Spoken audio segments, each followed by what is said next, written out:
உன் அம்மா லட்சுமிக்கு உன் மேல சுத்தமா பாசமே கிடையாது.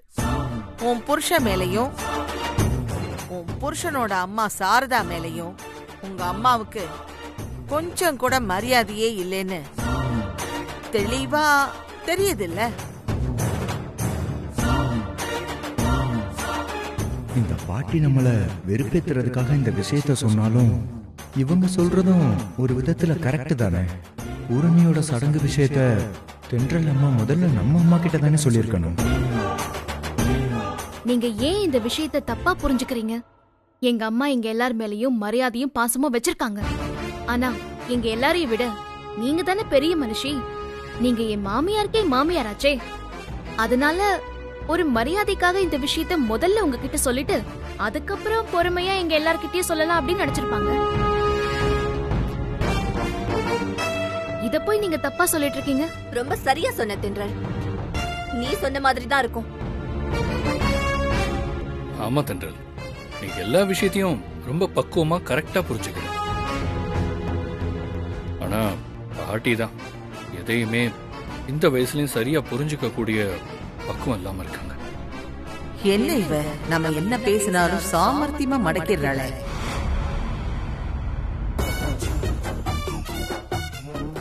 தென்றல், நீ ஆசைப்பட்ட மாதிரி நிலாவ உன் ஆபீஸுக்கு வரவிடாம பண்ணிட்ட. இப்போ உனக்கும் உன் புருஷனுக்கும் ரொம்ப நிம்மதியா இருக்குமே. நான் ஒண்ணு நிலாவ ஆபீஸ்க்கு வர வேண்டாம் அப்படின்னு சொல்லல. அவதான் வர மாட்டேன்னு சொன்னா. மத்தபடி அவ ஆபீஸ்க்கு வரதுனால எனக்கு எந்த பிரச்சனையும் இல்ல. அவ எப்ப வேணாலும் வரலாம். அது நிலாவோட ஆபீஸ் தான். நீங்க தேவையில்லாம இதை வச்சு ஏதாவது பாலிடிக்ஸ் பண்ணணும்னு நினைக்காதீங்க. நான் என்னமா பாலிடிக்ஸ் பண்ண? நான் சாதாரணமா தான் சொன்னேன். நிலா, நீ நாளையில இருந்து ஆபீஸ்க்கு வா. எதுக்கடி தயங்குற? நீ நாளையில இருந்து ஆபீஸ்க்கு வா. எப்போ ஆகாஷ் அத்தா நான் ஆபீஸ்க்கு வர்றது தப்புன்னு எனக்கு அட்வைஸ் பண்ணாரோ அப்பவே எனக்கு ஆபீஸ் வர ஆசை போயிடுச்சுக்கா. நீ மறுபடியும் ஆபீஸ்க்கு வர்றதுல எங்களுக்கு ஒரு பிரச்சனையும் இல்ல. நீ தாராளமா ஆபீஸ்க்கு வா. சாரி மாமா, எனக்கு விருப்பம் இல்ல. ப்ளீஸ் எனக்கு கம்பல் பண்ணாதீங்க. இல்ல நிலா, நீ திரும்பவும் ஆபீஸுக்கு போனா உனக்கு தான் நல்லது. அதனாலதான் சொல்றேன், நீ ஆபீஸுக்கு போ. பாட்டி, ஏன் பாட்டி, ஒரு பிரச்சனை முடிஞ்சதுன்னா அதை அப்படியே விட மாட்டீங்களா? திரும்ப திரும்ப அதை குத்தி குத்தி ஏதாவது ஒரு பிரச்சனை உண்டு பண்ணிக்கிட்டே இருப்பீங்களா? இனிமே கொஞ்சமாவது நல்லவங்களா மாற பாருங்க. சாப்பிடுற மூடைய போச்சு. ஆகாஷ், என்னப்பா என்னாச்சு?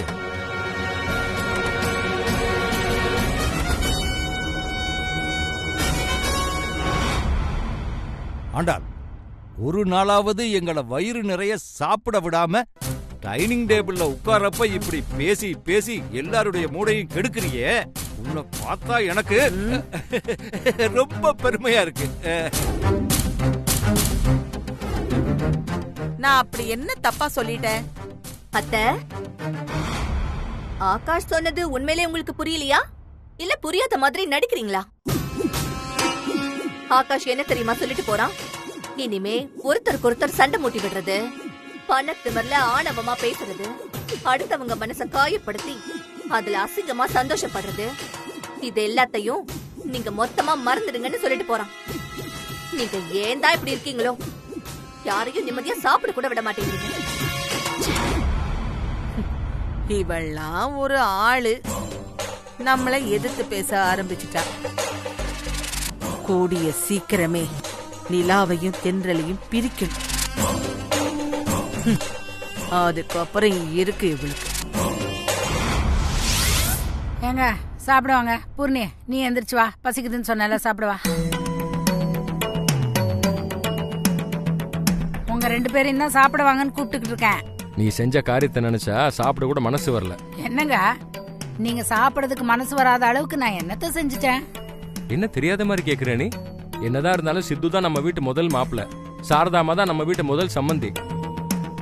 அப்படி இருக்கும்போது பூர்ணியோட சடங்கை பத்தி முதல்ல அவங்க கிட்ட தானே சொல்லிருக்கணும். அதை விட்டுட்டு நேரா ஆண்டாளம்மா வீட்டுக்கு போய் அவங்க கிட்ட சொல்லிருக்க. இத கேள்விப்பட்டா சித்து மாப்பிள்ள அவங்களே அவங்க அம்மாவை மதிக்கலன்னு வேதனைப்பட மாட்டாரா? பட்டா பட்டுட்டு போட்டோம், எனக்கு ஒன்றும் அதை பத்தி கவலை இல்ல. என்ன சொன்ன? என்ன பேச்சு இதெல்லாம்? உனக்கு கவலை இல்லையா? ஆமா, நீ ஏன் கவலைப்பட போற? உனக்கு மனுஷனை விட பணம் தானே முக்கியமா போச்சு. ஆமாங்க, அப்படிதான் வச்சுக்கோங்க. பணம் இருந்தாதான் மனுஷனுக்கே மதிப்பு. வேண்டாம் லட்சுமி, கூட கூட பேசி என் கோவத்தை அதிகப்படுத்தாத. நீ செஞ்சது மிகப்பெரிய தப்பு. முதல்ல அதை சரி பண்ணி ஆகணும். காலையில நீயும் நானும் சாரதாம்மா வீட்டுக்கு போயிட்டு இந்த ஃபங்க்ஷனுக்கு அவங்களை இன்வைட் பண்ணணும். அப்படியே முடிஞ்சா தென்றலையும் சித்துவும் பார்த்து அவங்களையும் இன்வைட் பண்ணலாம். அந்த சாரதா இப்ப கூட என்கிட்ட திமிராதான் நடந்துக்கிறான். அவ திமிர நான் அடக்கணும். அதனால நான் சொன்னத நீ செய்யறியா? ஏதாவது கதை சொல்லி எனக்கு தண்ணி காட்டலான்னு நீ நினைச்சேன்னு வையேன், உன்னை நான் ஒரு வழி பண்ணிடுவேன் சொல்லிட்டு. என்ன எதுவுமே பேசாம அமைதியா நிக்கிற? காலையில போய் சாரதாம்மாவை பார்த்துட்டு வந்துடலாம்ல. அதெல்லாம் ஒண்ணும் வேணாம். பத்திரிக்கை அடிக்கும் போது எல்லாருக்கும் தெரியுதானே போகுது. அப்போ அவங்களுக்கும் ஒரு பத்திரிக்கையை கொடுத்து விஷயத்த சொல்லிக்கலாம். ஏய், என்ன நான் எது பேசலாம்னு எனக்கு எதிரா பேசலாம்னு முடிவு பண்ணிட்டியா? நான் ஒன்னும் அப்படி பேசவே இல்ல, நீங்க தான் அப்படி பேசுறீங்க. யார், நானா? பின்ன நானா? ஐயோ நிறுத்துங்க. நீங்க இப்படியே சண்டை போட்டுட்டு இருந்தீங்க, அப்புறம் நான் சடங்கு அன்னைக்கு காணாம போயிடுவேன். ஏய்,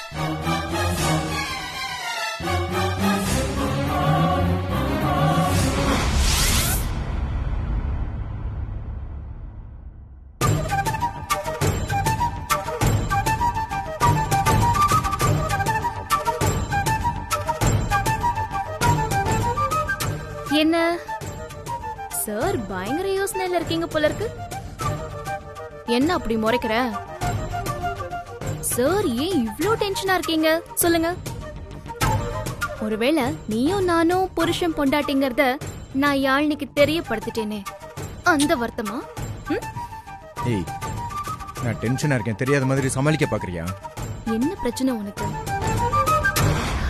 சரி, எனக்கு புரியுது. என் அம்மா முதல்ல சாரதா அத்தை கிட்டயும் நம்ம கிட்டயும் தான் பூரணியோட சடங்கு பத்தி தெரியப்படுத்திருக்கணும். ஆனா அவங்க ஆண்டாள் பாட்டி கிட்ட வந்து சொல்லிட்டாங்க. அத நினைச்சுதானே நீ கோவமா இருக்க? ஓ, அப்ப விஷயத்தை தெரிஞ்சுக்கிட்டு தான் தெரியாத மாதிரி சமாளிக்க பாக்குறியா? பாட்டி இந்த விஷயத்த சொல்லும் போதே உன் முகம் மாறினதை நான் கவனிச்சேன். என் அம்மாவை பத்தி தான் உனக்கு தெரியும்ல, அவங்க எப்பவுமே பணக்காரங்களுக்கு சப்போர்ட் பண்ணி தான் பேசுவாங்க. அதுவும் அந்த பணக்காரங்க தன்னை எவ்வளவுதான் அவமானப்படுத்தினாலும் சரி, திடீர்னு அவங்க அம்மா கிட்ட வந்து சந்தோஷமா சிரிச்சு பேசினா போதும், எங்க அம்மா அவங்க அவமானப்படுத்தினதெல்லாம் மறந்துட்டு அவங்க கூட அவங்க மறுபடியும் க்ளோஸா பழக ஆரம்பிச்சிருவாங்க. ஏன்னா என் அம்மா பிறந்ததுல இருந்தே வறுமையில வாழ்ந்தவங்க. அதனால்தான் அவங்க இப்படி எல்லாம் நடந்துக்கிறாங்க. சித்து, தென்றல், எனக்கு அதெல்லாம் புரியுது தென்றல். இருந்தாலும் உங்க வீட்டுல ஒரு நல்லது கெட்டது நடக்குதுன்னா அதை உங்க அம்மா யாருக்கு முதல்ல தெரியப்படுத்தணும். நான் இந்த மாலை மரியாதைக்கெல்லாம் ஆசைப்படுறவன் கிடையாது. ஒரு பெத்த அம்மாவுக்கு எல்லா இடத்துலயும் தகுந்த மரியாதை கிடைக்கும் தான் நான் ஆசைப்படுறேன். அது எல்லாமே எல்லா பிள்ளைங்களும் ஆசைப்படுவாங்கல்ல, அந்த மாதிரி தான் நானும் ஆசைப்படுறேன். உங்க குடும்பத்துக்கு நான் மூத்த மருமகன், அது ஒரு பக்கம் இருந்துட்டு போகட்டும் தென்றல். ஆனா என் அம்மா உங்க குடும்பத்தோட முதல் சம்பந்தி.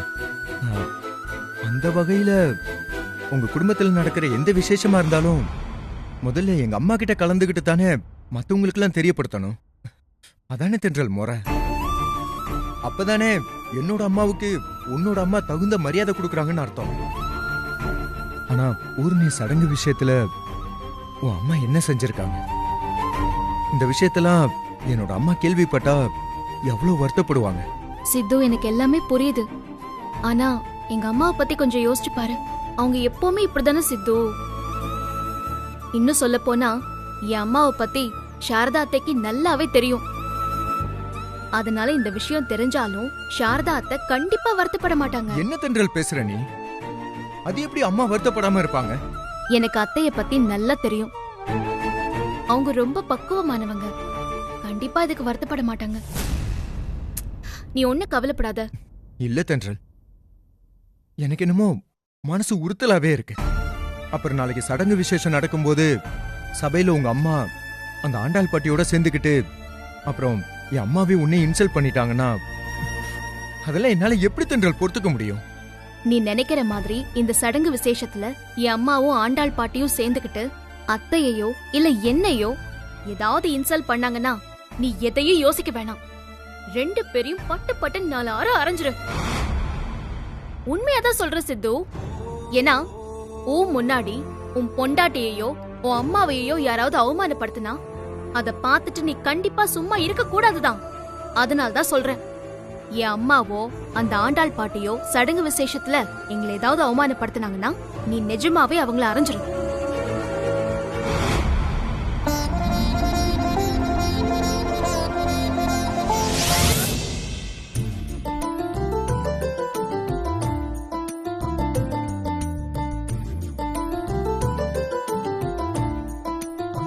அத்தா, ரொம்ப பிஸியா இருக்கீங்களா? பார்த்தா தெரியலையா?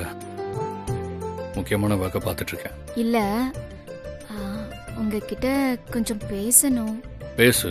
இல்ல, நீங்க ஒர்க் பண்ணிக்கிட்டு இருக்கீங்க, நான் பேசுறது உங்களுக்கு டிஸ்டர்பா இருக்க கூடாதுல்ல, அதான். டிஸ்டர்ப் ஆகுற அளவுக்கு அப்படி என்ன பேச போற? இல்ல, நீங்க முதல்ல வேலையை முடிங்க, நான் அப்புறம் சொல்றேன். பரவாயில்ல, சொல்லு, என்ன விஷயம்?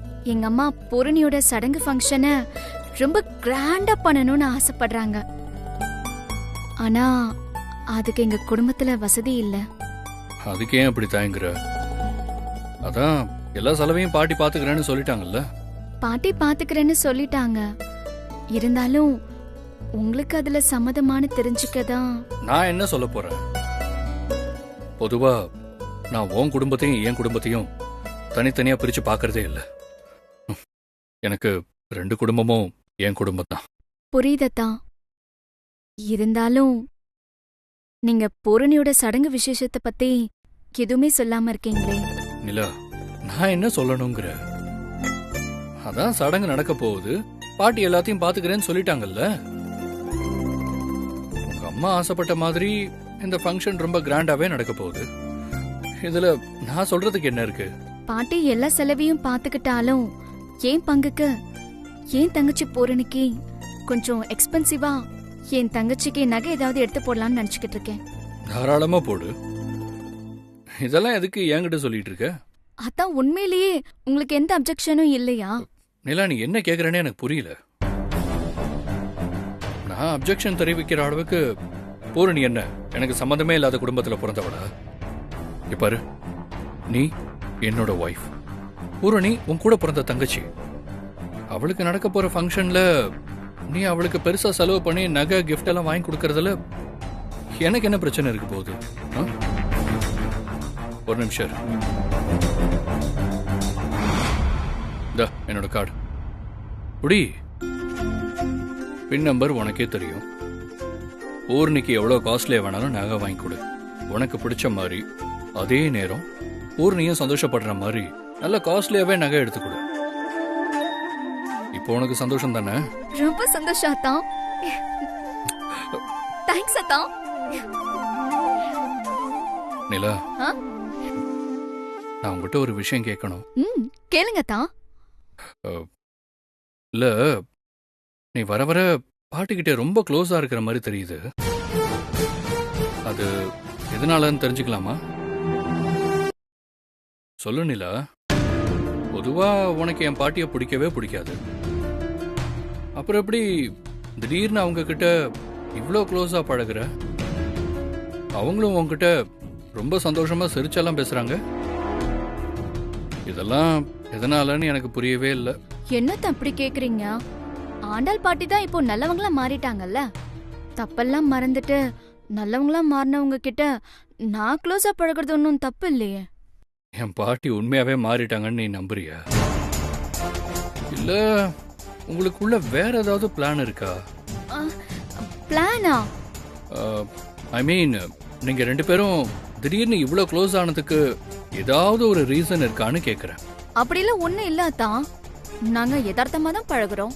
சரி சரி, ஓகே, எல்லாம் நல்ல விதமா நடந்தா சரிதான். ஆனா ஒரு விஷயம் இல்ல, பூர்ணியோட சடங்கு விஷயத்துல உன்னாலையும் சரி என் பாட்டியாலையும் சரி, சித்து, தென்றல், சாரதா அம்மா இவங்க 3 பேருக்குமே எந்த விதமான அவமானமும் வரக்கூடாது. ஏன் இப்படி எல்லாம் சொல்றீங்க? அவங்க 3 பேரையும் நானும் பாட்டியும் என்ன அவமானப்படுத்த போறோம்?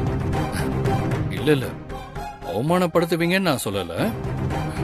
ஏதோ எனக்கு தோணுச்சு, நான் தான் சொன்னேன்.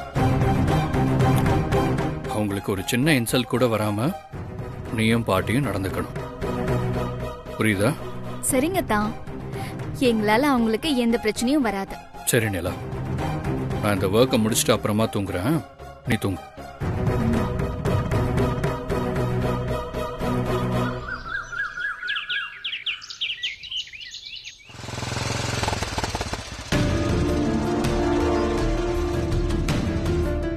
வா போலாம்.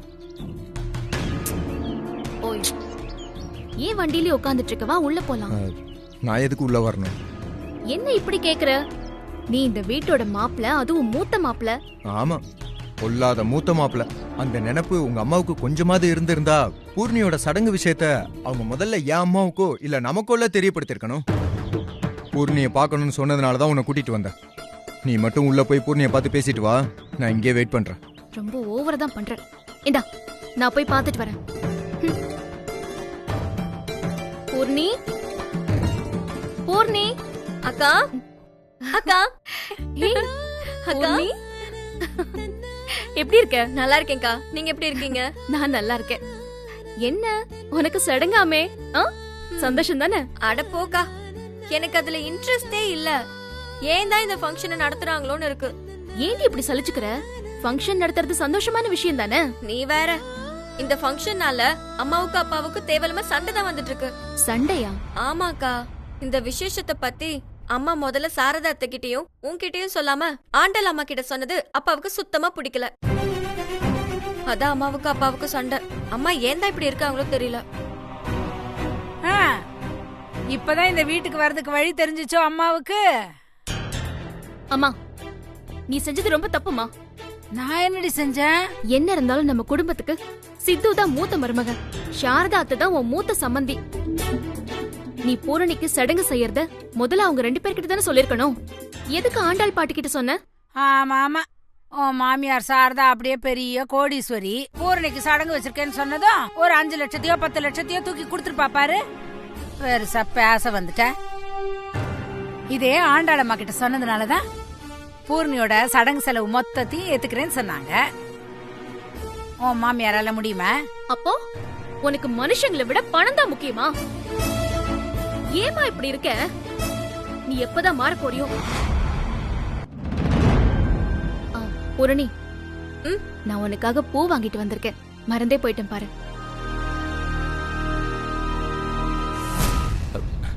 வாங்க மாப்ள. மாமா, என்ன மாப்ள வீட்டுக்குள்ள போகாம வெளியே நின்னுட்டு இருக்கீங்க? உள்ள வாங்க. இல்ல மாமா, நானும் தென்றலும் ஆபீஸ் போகணும். அதான் போற வழியில தென்றல் பூர்ணிய பார்க்கணும்னு சொன்னா. அதான் உள்ள தென்றல் பூர்ணி கிட்ட பேசிக்கிட்டு இருக்கா. அதெல்லாம் இருக்கட்டும், நீங்க முதல்ல உள்ள வாங்க. இல்ல மாமா, ஆபீஸ்க்கு டைம் ஆயிடுச்சு. அட என்ன நீங்க வாங்க, உள்ள வாங்க மாப்ள. வாங்க மாமா, வாங்க மாப்ள. மாமா வாங்க. அக்கா கூட நீங்களும் வந்தீங்களா? ஆமா, நீ எப்படி இருக்க? நான் நல்லா இருக்கேன் மாமா, நீங்க எப்படி இருக்கீங்க? நல்லா இருக்கேன். வாங்க. அப்பா எப்படிமா இருக்க? நல்லா இருக்கேன், நீங்க எப்படி இருக்கீங்க? நல்லா இருக்கேம்மா. மாப்ள உட்காருங்க. லக்ஷ்மி, மாப்ளை காஃபி எடுத்துட்டு வா. பரவாயில்ல மாமா, அதெல்லாம் ஒண்ணும் வேண்டாம். டைம் ஆயிடுச்சு, கிளம்பணும்.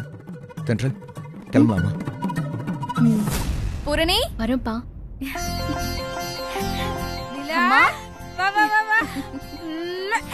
எப்படி இருக்க? நல்லா இருக்கேம்மா, நீ எப்படி இருக்க? நல்லா இருக்கேன்டி. ஏண்டி என்ன சாப்பிட்ட? உனக்கு பிடிச்ச ஸ்வீட் ஏதாச்சும் பண்ணி தரட்டுமா? அதெல்லாம் ஒண்ணு வேண்டாமா. ஏண்டி பரவாயில்ல, இருக்கட்டும். பூரணி, நீ எப்படி இருக்க? நான் நல்லா இருக்கேன், நீ எப்படி இருக்க? நல்லா இருக்கேன்டி. ஓ, நீங்களும் வந்திருக்கீங்களா? என்னக்கா ஆபீஸ்லாம் போலையா? ஆபீஸ் தான் போயிட்டு இருந்தோம். போற வழியில பூர்ணிய பாத்துட்டு போலாமே தான் வந்தோம். நானும் அவளை பார்க்க தான் வந்தேன். பூரணி, ஒரு நிமிஷம். இந்த பூரணி, உனக்கு பிடிச்சத ஏதாவது வாங்கிக்கோ.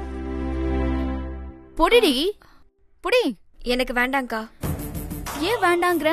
உனக்கு எக்ஸ்ட்ரா ஏதாவது பணம் வேணுமா? இரு, இன்னொரு 1000 ரூபாய் தரேன். நீ எத்தனை 1000 ரூபாய் கொடுத்தாலும் எனக்கு வேண்டாம். ஏ பூர்ணி, அவ எவ்வளவு ஆசையா குடுக்கறா, ஏதாச்சும் வாங்கிக்கன்னு. அது ஏன் வேணான்ற? வாங்கிக்கடி. பூரணி வாங்கிக்கோ. இல்லக்கா, எனக்கு வேண்டாம். ஏன் பூரணி வேண்டாங்கிற? நான் அக்கா தானே, நான் உனக்கு பணம் கொடுக்க கூடாதா? உன் மேல இருக்கிற பாசத்துல தாண்டி கொடுக்கறேன். அக்கா, உண்மையான பாசம்னா என்னன்னு தெரியுமா? பிரசன்ட் பண்ணும்போது அதை வாங்கிக்கிறவங்களுக்கு ரொம்ப பிடிச்ச விஷயமா இருக்கணும். அப்பதான் நம்ம அவங்கள சரியா புரிஞ்சு வச்சிருக்கோம்னு அர்த்தம்.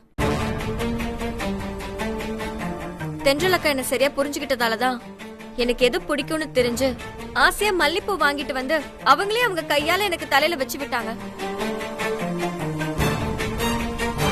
ஆனா நீ விருந்தாளி மாதிரி எனக்கு பணம் கொடுக்கற.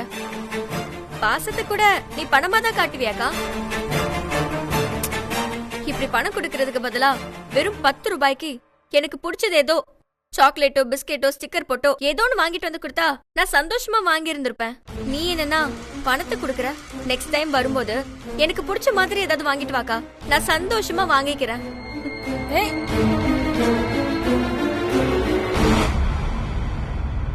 இப்போ உனக்கு சந்தோஷமா? நான் உனக்கு எனக்கா பாவம் பண்ண? நீ ஏங்க நான் எங்க போனாலும் என்னை தேடி தேடி வந்து இவ்வளவு அவமானப்படுத்துற? நான் என்னடி உன்னை அவமானப்படுத்தின? நீ பூரணிக்கு பிடிச்ச மாதிரி ஏதாவது வாங்கிட்டு வந்திருந்தா அவ சந்தோஷமா வாங்கிருப்பா. நீ பணம் கொடுக்கறத அவளுக்கு பிடிக்கல, அதுக்கு நான் என்ன பண்றது? ஏன் பேச மாட்ட? உனக்கு என்ன இன்சல்ட் பண்றதே வேலையா போச்சுல்ல? நான் இங்க வந்திருக்கவே கூடாது. நிலா, ஏய் நிலா, நிலா, பூர்ணி சார்பா நான் உன்கிட்ட மன்னிப்பு கேட்டுக்கிறேன்டி. நிலா, நிலா, நில்லடி. நிலா